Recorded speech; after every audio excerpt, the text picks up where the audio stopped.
super informative session, but now we have our first keynote of the day. Our keynote will be with powerhouse Steiner. He's huge in the sports world. He's currently the president of the Steiner Agency and Collectible Exchange.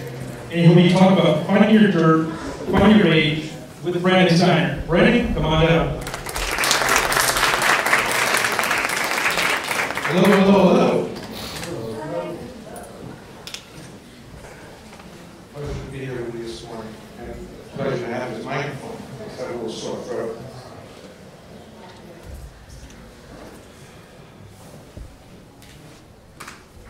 There's a woman, she's on a trip. Going crazy, trying to make every sale. She's on a business trip. This is her family, on the road. This is her kids. She's got one more day left. 3 meetings, gotta get to the airport, gotta get home. First meeting, check. Second meeting, check. Third meeting goes a little longer. Gotta get to the airport, starving. Hates airport food. Running late. Problem. Stops off, gets a bag of cookies. Runs to the airport. Thinks she's gonna miss the flight now. Some people that are ahead, runs, gets to the gate, and the gate door is just about to close. Please, let her on the plane. She realizes she's in the last row, goes back to the plane, and sitting between these two big loops, two giant, oversized human beings. And she's in the middle seat, in the last row. Like, can this week end any harder? Can this be any tougher? Hungry, tired, and I got squeezing between these two jerks. Oh my God. Finally, the plane takes off. Bag of cookies on the tray table. She grabs a cookie, starts to relax, and the guy next to her puts his hand in the bag, and he grabs a cookie. Can you believe this guy? You're kidding me. The only thing I've eaten all day. So she grabs another cookie, doesn't think anything of it, but he grabs another one. She grabs one, he grabs another. And she's starting to get really pissed.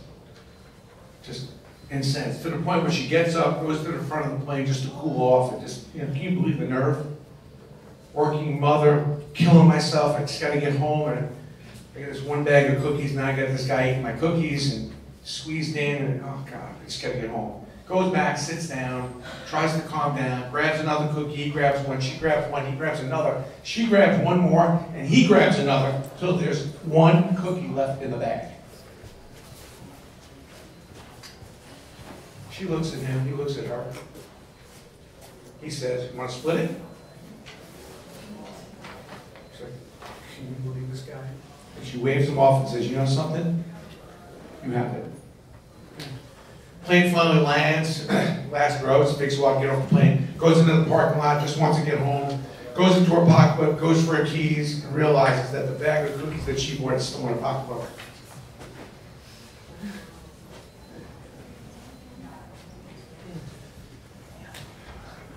You ever just wrong, like dead wrong? Yeah, your view on something, your view on someone, your approach to something, you just thought we were so right, and then a couple years later you're like, you're just wrong.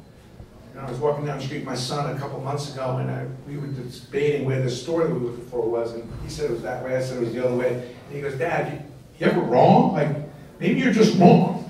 I said, "Oh, I've been wrong. I'm leading the league in being wrong too, don't worry. I've had some success, but I've been wrong." And I think, before I start this conversation with you all, is that your perspective. Because, at the end, I'm going to give you a little bit of a conversation. Hopefully it's going to get you thinking a little differently, and hopefully get your mind opened up to something that's maybe different than what you used to. But perspective is important, and making sure that you're not worried about who's eating your cookies. Making sure that you have a fair view of what's really going on, and making sure maybe you have somebody around you that can be that accountable person, that maybe can point out the fact that maybe that's not your bag of cookies. I've got my wife who reminds me of that almost every day, and I keep a couple people in my office that make sure no matter how big I get and how popular and successful, that person will tell me the outright perspective and truth, and maybe not the same view that I see. So in order to have a successful conversation, which I'm about to have with you, is I want to make sure that your view and your head is on a swivel, and that you're open to thinking about your approach And that maybe some of you are just wrong. Maybe some of you have just not been approaching things the right way. Or maybe you have. I don't know. Perspective. I started Steiner Sports, industry that didn't even exist when I started it, let alone a business. So obviously I had a lot of naysayers. I had a lot of people that didn't believe what I was going to do was going to work. And here I am 32 years later, about to do the same thing, about to start a new company. All the naysayers, all the nervousness, all the people that don't think I can do it, don't think that the way I'm going to go approach this new business that I'm just starting now at 60 years old is going to work. I'm in the same boat as many of you, I think, maybe starting new businesses or trying to create new challenges. But let me go back to a couple basic principles and kind of how my head worked and how I got here. I went to go see my mom. Now, my last book was You Gotta Have Balls. That was her favorite line. Be fearless, go all the way, don't stop. Don't worry about the naysayers. Don't worry about what people think. Just worry about the people that love and care about you, what they think. Living on Purpose is my new book that I came out with recently, which really talks about, and a lot of you are probably just trying to find some success, become successful, but a lot of you aren't planning what you're going to do once you get successful, which will help you become even more successful when you think about that success is only one stop along the road. There's a lot of people that's successful. I never wanted to be successful. Success. I wanted to be extraordinary. I wanted to be the best that ever was in the business that I decided to go into. I had no interest whatsoever in just having some success. Because to me, success is probably getting up this morning. Probably for all of you, even just getting here, is, I applaud y'all, for wanting to do more, be more. So my mom was always a proponent of pointing out the ordinary and showing how common ordinary was, and telling me there's only a few people that want to go the distance that really give a shit about becoming extraordinary, and what kind of effort and energy it would take. So I went to go see my mother. I said, Mom, I want a career change. I want to change things up. I feel like I've played this out already, and I want to spend more time. I need more personal time. I need more time for hobbies. I'm so busy now, and between school and all the other stuff, I need some time to play sports. I love sports. I need the next career move. It's a brand new 12. I already worked on 4 or 5 jobs, and I was working after school and on Saturdays. That was funny, by the way. But it's true. I was a very odd kid. I was a weird kid. I mean, I've been working hard on the streets since 10. And my mom said to go down and get a paper route.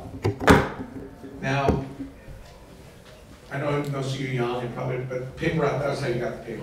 You got the paper delivered to your house, or you got to go to the corner store. So I go down to Avenue X, and I get a paper route 29 dailies and 34 Sundays. And I see a sign on the wall that's going to change my life. Now, I grew up on 539 Kings Highway, a Brooklyn guy, single parent, over a Bach Kosher butcher. Bach Kosher, they kill the chickens in the morning, right underneath my window. The chicken's heads off is my alarm clock. I mean, I had the light, I saw the light. I had the light in that refrigerator bright because it was empty when I opened it. I was a hungry kid, we didn't have a whole lot of money. So the reason I was working already at the age of 12 was because, to be honest with you, I had to. Clothes, food. I see this sign that says, well, whoever opens up the most accounts is going to win a box of candy bars. Now, for me to win a box of candy bars was the lottery. To go home with a box of candy bars would have been huge.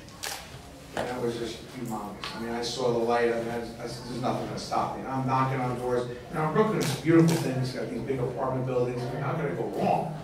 How can I not hit the mother load here, And sure enough, I mean, I got nothing.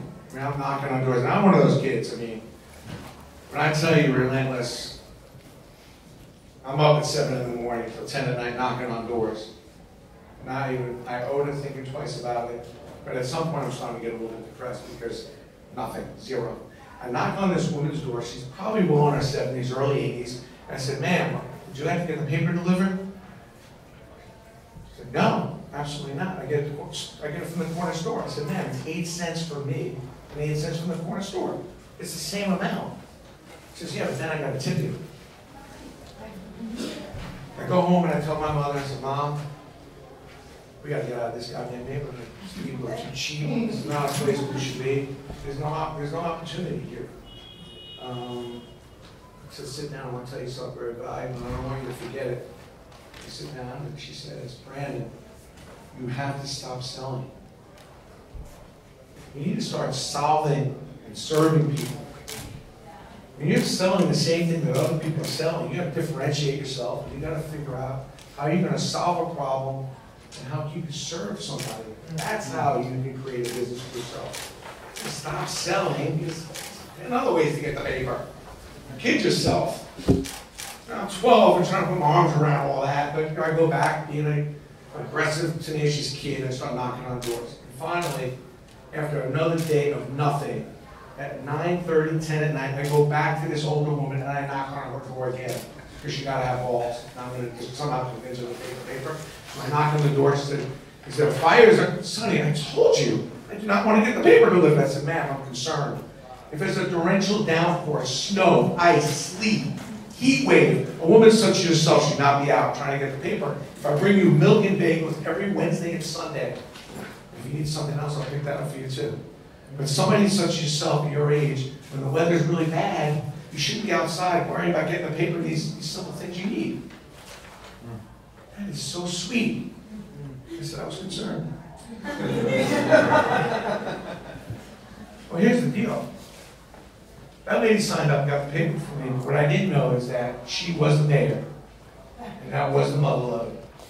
234 dailies, 199 Sundays later. 2 shopping carts, delivered more bagels than you can imagine. I was regular in that bagel store.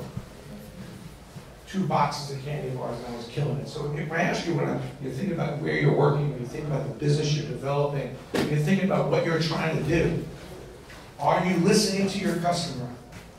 And are you serving them? And are you trying to solve a problem? Because no one gets rid of somebody that helps them resolve a problem. If you're somebody who helps people resolve problems, whether it fits into your core competency or not, you're a valuable asset. Now, value is what you can do for someone that they can't do for themselves. So yeah, I made millions of dollars and have sold hundreds of millions of dollars worth of stuff. But yeah, it all started with that stupid paper route because I understood the essence of value and figuring out how I could make myself valuable to the Yankees, to a Derek Jeter, to a Mariano Rivera, to a Peyton Manning, thinking about what I can do for them. Most people see an opportunity when they're doing business. Somebody who has a lot of money, or somebody who's famous, or somebody who's a celebrity, and they think what they can get. Wow. You guys start thinking about what you can give, what you could really do, and in many ways selflessly. And do as much as you can, and thinking about what value you can add to the relationship. Because if you think about your best relationships you have, they're relationships that you add value. With a spouse, your better relationships with your siblings or your friends are relationships that you don't, whether it be a shoulder to cry on, whether it be good boyfriend, girlfriend advice, or because you take somebody to best concerts, whatever it is, you figured out some kind of value proposition. And to me, when I delivered those newspapers, I figured out how I can help people on a week-to-week basis when the weather was bad, because I didn't give a hoot, no matter what the weather was. I was up at 6 in the morning, you got your paper by 7, milk, bagels, everything, and I was there if you needed something else. And I became that kid, I became that guy. If you needed something, you called me, I did it. And all of a sudden, yeah, I had a little swagger. I'm not going to lie. But here's the truth of the matter, and I'll work into a couple other stories, but I want to tell you one thing that I know for sure. Here's the thing.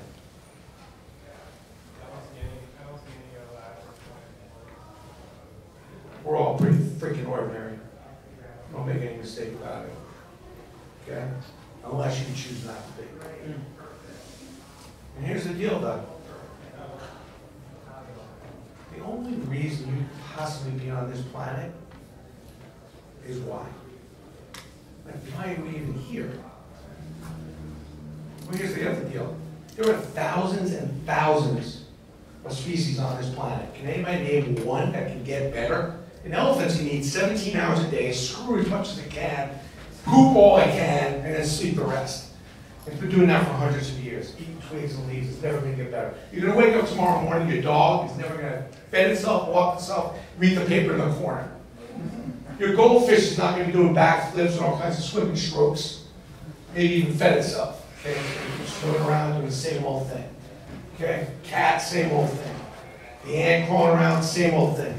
Name me one other species that can get better other than the human. Humans, we can get better. And that's why we're here. So if you're not doing it for yourself, your family, for your spouse, shit, do it because you're so goddamn lucky to be here and you have the ability to do more and be better and growing. Now, the real reality is how do you get better and how do you push yourself to that? And that is, some of you come, I see a lot of young ones, especially in this room, and even, my wife comes home, I'm stressed, pressure. You know what I say? Good, I'm glad you're stressed. Good, I'm glad you have some anxiety. We're pressing these kids too much. It's pressure, we're expecting too much. Good, you know why? Because humans can deal with it and they can handle it. Okay, you throw a deer in the middle of ice cold water, it's going to freeze, it's going to die. You put us in the middle of freezing cold water, we figure it out, we adapt. Humans can adapt to pressure. If you think about the best thing you've ever done, getting into the college, getting into the school, figuring out how to get that one job, it was immense pressure you put on yourself. You were feeling it. The best things you've ever done is when you had pressure, anxiety, you pushed yourself. The question is, can you do it more often? Can you do it often and consistently? I've been independently wealthy since I'm 40. I'm 60. I woke up this morning at 4 in the morning and sweat in this new business I'm starting. I visited a man yesterday who was probably worth about $500 million, and I thought his dog had died, and I thought something really dramatic had happened, and he lost some serious money on a project he was working on. Because that's how we are. That's what we're made of. We expect to get better, we expect to do better, and we're not going to ever stop being the way we are based on our circumstances. So whether you're poor or rich, whether you have everything set up for yourself or not, it doesn't matter. The question is, what do you want to accept? Are you going to accept the fact that nobody else wanted to buy the paper? Or are you going to figure out and do something about it? And you're going to go find somebody that's going to help you figure out how to get better?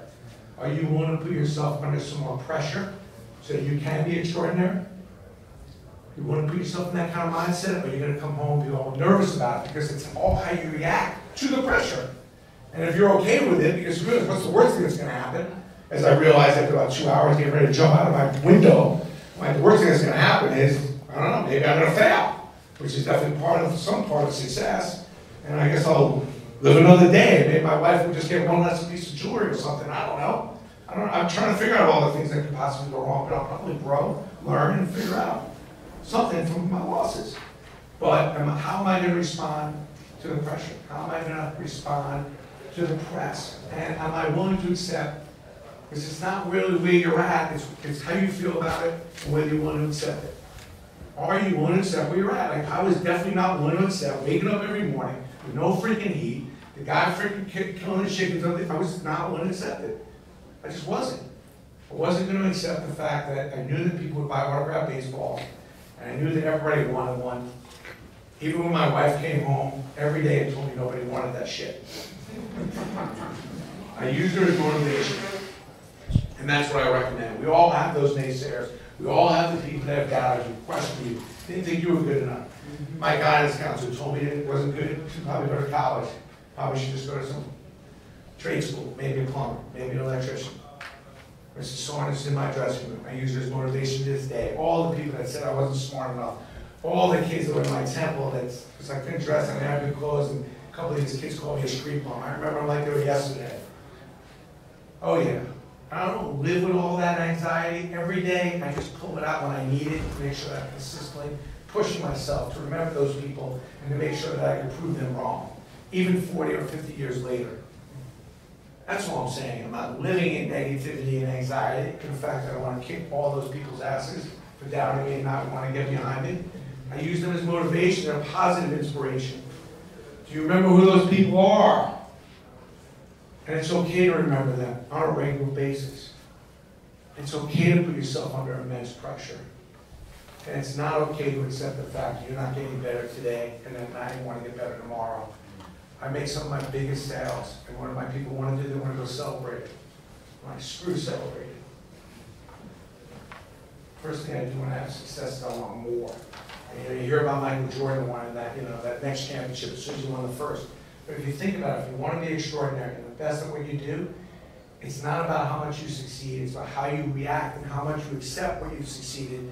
And I hate to tell you, I'm not a big acceptor of just success. Because as soon as I get some, I want more. And it's the biggest complaint in my office with my employees. It's like, Brandon, you're never happy.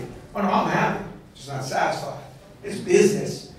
It's what we're here to do is to get better. We're not here to celebrate. I go home and I celebrate my family, our birthdays, anniversaries. Gratefulness is so important. And I talk a lot about faith. It's a very important part. So again, how do you go get to the extraordinary level? It's so important to have faith. And faith is having faith in God, having faith in yourself, and having faith in the strategy that you decided to have. Because if you're questioning your own strategy, then everybody around you will. And if you're questioning the faith you have in yourself, then people will as well. And if you don't believe there's a higher power, somebody that's ultimately, when you do good, you'll get back good, and somebody above here is going to guide you along, and at some point, maybe not when it's convenient, not exactly when you want it, but at some point when you do good, and you play hard and work hard, then good things will happen. You must have that faith and belief. So when things do get a little rocky, you can look up in the sky, and you can remember your strategy, you can remember the confidence you have in your soul. My mindset is always an underdog. Why? Underdogs have nothing to lose. You always want to be the underdog. You never want to be the favorite, except the favorite in your soul. In my soul, I know I'm a good person. I know that I'm working hard. I know that I have a strategy. I know I believe in God. I know that I believe that if I do the right things and do good, that eventually it's going to work out. But my mindset is always chirping up. I don't know, Brandon. Got a lot of naysayers. And is your wife acting up again? Doesn't think you can do it. And there's Mrs. Saunders. She never thought much of you anyway. That's the mindset. I don't ever let the mindset completely dictate. I just let the mindset compete with my soul. So there's constant activity and action going on. Yeah, I'm a little bit of a weird dude, but hey, are you willing to go past success and be extraordinary? And when you get there, what are you going to do with it? Because most people are focused so much on doing well, and then when you do well, they do some good. As soon as I make a little more money, then I'm going to go back to the soup kitchen and I'm going to help. As soon as I do make a little more money, get on my feet, then I'm going to share some of this success that I have. And maybe I'll go down, and maybe I'll go sometimes do what kids read. Let me just do a little better. Let me get my bank accounts right. Let me work a little harder, and then I'll do some good. And I think that's just so much on the wrong. I mean, you're not only in the wrong direction, you're sprinting in the wrong direction enthusiastically. It's like the more good, it's not the more well you do that leads you to good. It's the more good that you do that leads you to doing well. And doing good is the joy. And helping people and doing good is really the joy. It's not a burden. It's a sheer joy that leads you to sheer happiness when you get an opportunity to help people. So you must incorporate that into your game, not when you become really successful one day, but every day. Is figuring out how your purpose and how the things you're doing can help others. And expect nothing back. How can that work? So, when I think about starting Steiner Collectibles, I'm not going to bullshit y'all. It was a sad day. My mom had just died. I was on the train, which is pretty much the worst thing I did every day. Because I'm not really a good schedule keeper. And my wife always said, the trains don't wait for you, Brandon. You gotta get there a couple minutes early. So I was constantly running, missing trains, and it was just not really a good feeling. So I'm on this train, people eating, shoes off. I'm really not good. And I'm not making a lot of money. My wife is a CFO, and she's really carrying the weight, really supporting us at the time. And I was just trying to figure this out. Honestly, maybe on my last, every other day thinking, maybe I gotta get a job, maybe this is not gonna work. I had a lot of doubt. I was scared, I wasn't feeling good. And also, I just lost my mom, which was, no question, a low point for anybody when you lose your mom. And I was on the train, I looked down, and I see this man's newspaper. It's a picture of Mark Messier. And if I know maybe I'm a big Ranger hockey fan, but I'm a big Ranger hockey fan back in '94. The Rangers haven't won the cup in 54 years. And on the back page, I'm sorry we don't have the videos and stuff, but on the back page is a picture of Mark Messier grinning, maybe the happiest man in Babylon. It's just insane. And it was just a huge thing in New York City, comparable to when the Red Sox broke the curse, if you remember that, or the Cubs recently broke their curse, and the city went crazy. That's how New York went with the raising one country. So I'm looking at that and going, you know something? I gotta get off this train. I gotta just get off this train. A lot of people think, how did you start Steiner Sports? You know, dude, was it because she wanted to remember moments, this? I was like, I'm just trying to come up with an idea to make enough money to get off the train. I looked at the back page of this newspaper, and I figured if I get a hold of Mark Messier, I can have him autograph them, and I can probably sell 15,000 of them, because that's how many people in the garden that night for Game 7. It took me about 3 months to track Mark Messier down. Brother, sister, lawyer, accountant. Finally, I did my first deal with Mark Messier. And it was a really big deal at the time, and now I do those deals kind of in my sleep, but back then it was a huge deal. So sometimes your first deal is a little bit, it's tough, you know, you're going out on a limb a little bit, putting yourself out there, but I was like, I gotta get off the train. And sure enough, I signed up, and I signed 15,000 of these, and I started a 25-year relationship with Mark, one of the best athletes I've ever signed, and that was the beginning of Steiner Sports Collectibles. I mean, it's not a pretty, it was a money grab. I just wanted to buy money, so I bought my Lexus SC400 and drive to work, and I have the balls to go home and tell my wife that I want to get a car, not take the train, because I was barely making any money at the time. But after I'd done the Messier deal, I made a boatload of money, and I said, I'm going to get myself a car. So I hope that the story relates to some of you is that it's okay sometimes to say, you know something, I just want to make some goddamn money. And it's okay. The money grab is cool, but when the money grab becomes 1 year, 2 years, 10 years, 20 years, well, that's a problem. You know, you don't want to be in a money grab, and that's basically the makeup of your life as far as your business life.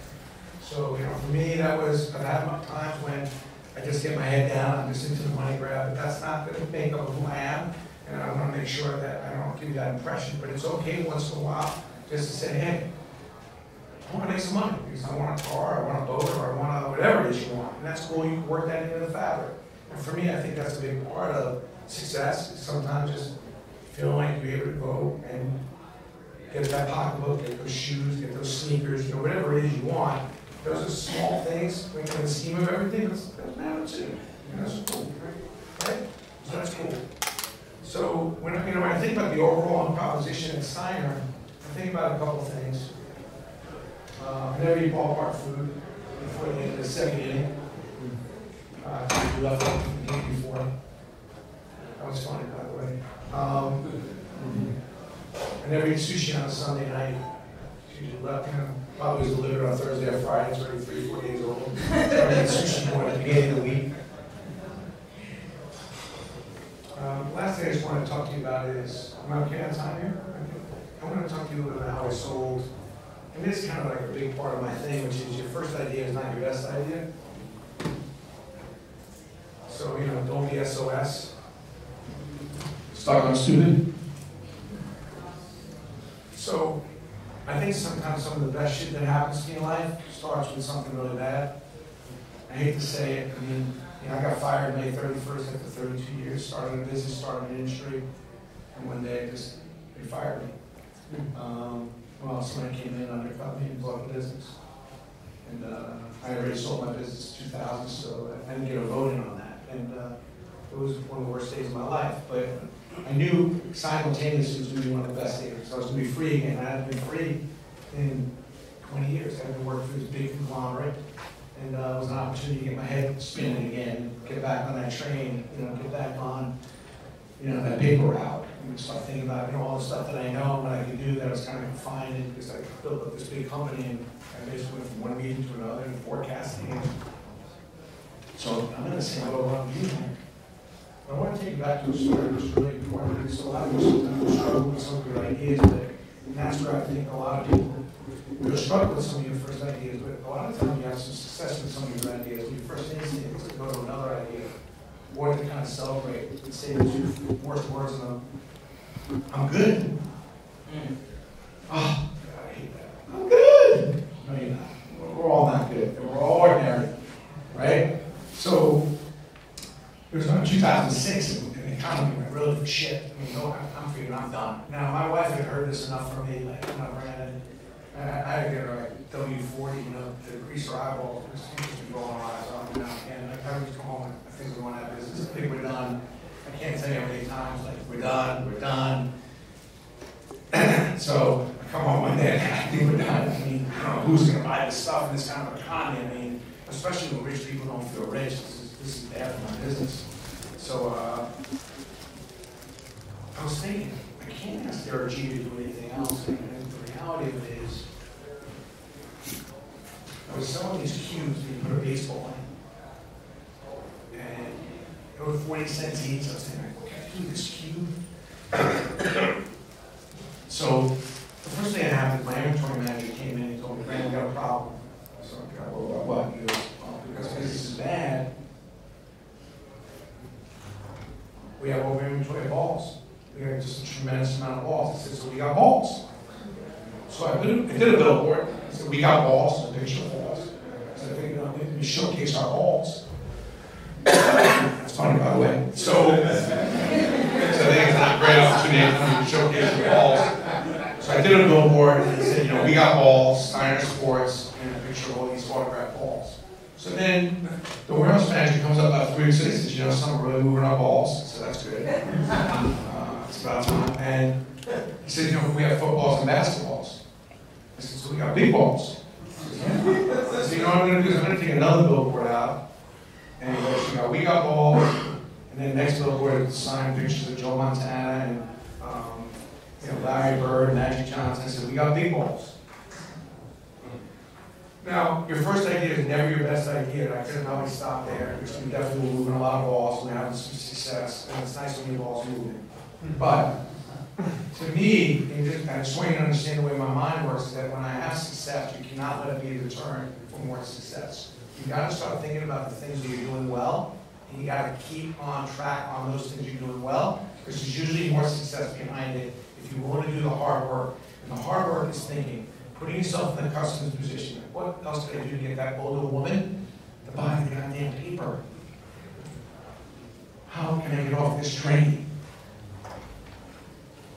So I was thinking that people are pretty particular about where they put their balls. And I was thinking that I had this little cube for 40 cents, so I developed this beautiful glass case. And I'm sorry we don't have the videos, I will show it to you, but it was a wood glass case, SUV protected, gorgeous case. Now from a $5 sale, which I was only paying 40-something cents, and now went to a $19.99 sale that only cost me $4.62. I was doing it on myself. And I knew that it was important for people to put their balls in a good place. So I had, you got balls, we got big balls, we got a place to put your balls. And that got a lot of laughs on the highway. We did a couple ads, a sequence of radio ads, got a lot of laughs, and it was fun. And then all of a sudden people started realizing that they had all these balls and they didn't really have a place to put them. And what I realized after that was that, because I was like, I still think there's something else, you don't know what it is. And I started putting myself in the customer's shoes. How else can I serve them? And one of the biggest problems is that if you ever read an autographed baseball, it's very hard to read the signature. You don't know who signed it. If any of those out there that are collectors, you don't know. So what I did is, being that I was just about to start selling dirt, I put dirt on the bottom of the case to make it kind of feel authentic. And I put a photo of the ball behind the ball in the case. So now I have a photo dirt case. I took the $19.99 case and made it $39.99. I only added 50 cents of cost because the dirt, margins on the dirt are phenomenal, by the way. So I put the dirt and the photo in the case, right? You know what I'm saying? So my first idea, I'm way past the first idea because I want to accept success. I want to have the best case that ever was and then solve the problem and serve people, because people really, a lot of people misunderstood people's balls when they would go see them. And now that clarity about who had signed the ball would be there. And what was amazing, I doubled the price, more than doubled my profit, and customers are thanking me like I had just invented religion. So your first idea is not always your best idea, and many times success is left on the table because you were so busy celebrating success you weren't even going to take it further. So many of you may have a winning hand if you want to stick with it. Now on the flip side of it, I've had plenty of failure, and I always say, do not be stuck on stupid. Dream big, yes, but don't get too caught up in yourself. Dream big, sample small, fail quick. Don't be afraid to walk around the table and just realize you're going to get sucked. And I can tell you about 30 stories of that. The difference is, as I got a little older, I started realizing, Brandon, you're not going to go 100-0. You know, I walk up to my son's little league, I coached every one of his games, and I tell the pitcher, after he gave up a few runs, well, first thing I would say, you're about to man with 5 penises. You know, it's an 11-year-old kid, and well, his pants look like a glove. And, you know, I get a little laugh out of him. That was funny, by the way. So, and then I would say, no, listen, you know, you just gave up 2 runs, but not, listen, I don't think you're going to go play a very good team. You're not pitching a shutout here. If you can lock down now, we'll definitely get 3 runs, but he can see 3-2. And that's how you have to look at sometimes what you do. Like, you're not going 100-0 with every one of your ideas. The question is, how long are you going to willing to accept the failure? When do you stay, when do you go? You have that problem a lot of times with your boyfriends and girlfriends. Should I stay, should I go? And at the end of the day, you know, these are difficult questions. And what I always say, even in your dating relationships, dream big, sample small, fail quick. Get the hell out of there, man. How long are you going out with that guy? My daughter, 9 years. I'm like, I don't know, 9 years. Like, it's definitely enough time to see if this is the one. You're 54. Like, no, it's not making up. My kids are great. But you know what I mean? Like, I mean, think about it. I mean, it's an easy concept. You know, don't get stuck on stupid. You know, be able to step out of yourself and really see it. Don't be afraid. Don't be afraid to fail, because it's not the opposite of succeeding. You know, failure is a huge part of success.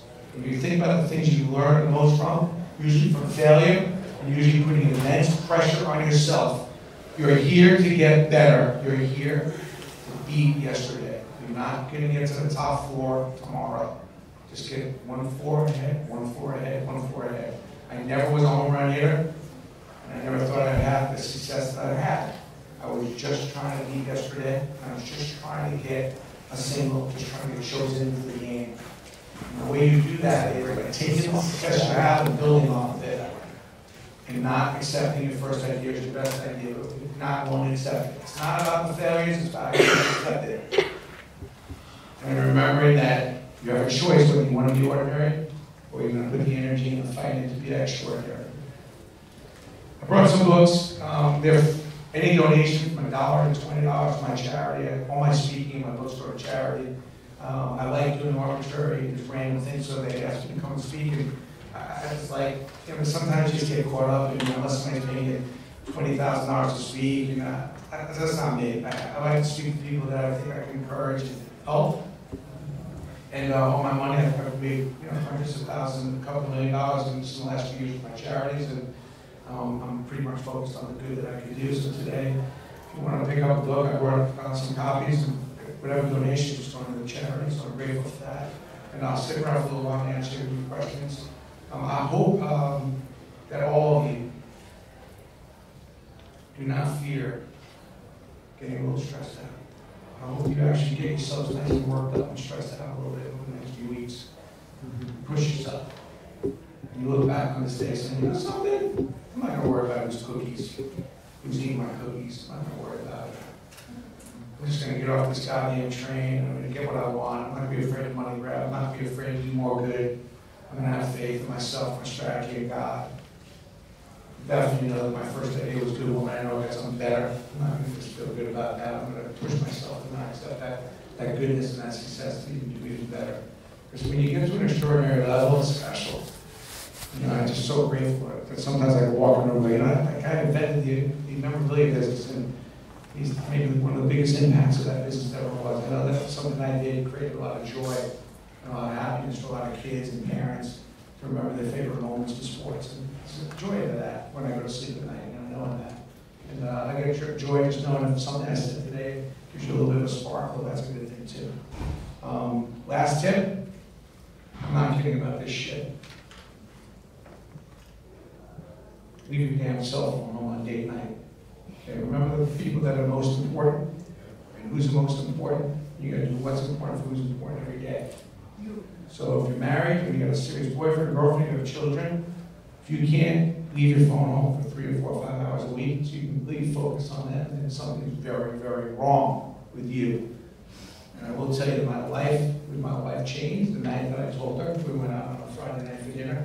I said, honey, you got your phone in case the kids call. They never call, by the way. But I said, I'll leave my phone home because I want to focus on you, and I want to make sure, because I know I'm busy sometimes during the week, and I want to make sure you have my undivided attention so I can concentrate on things that are going on with us. And everything changed. And you know, like, and now when I go out for lunch, and I go out dinner with my wife 3 or 4 times a week, she knows, even if I'm a little scatterbrained and all over the place, she knows those 3 or 4 times what she's talking about, what she's going through, I'm going to listen and it matters. Because no matter how much money you make, you know, it's your family, your spouses, your moms, your dads, you got to give them your undivided attention. If you are going to not, what are you doing all this for? God bless all of you. Have a great day. Enjoy this.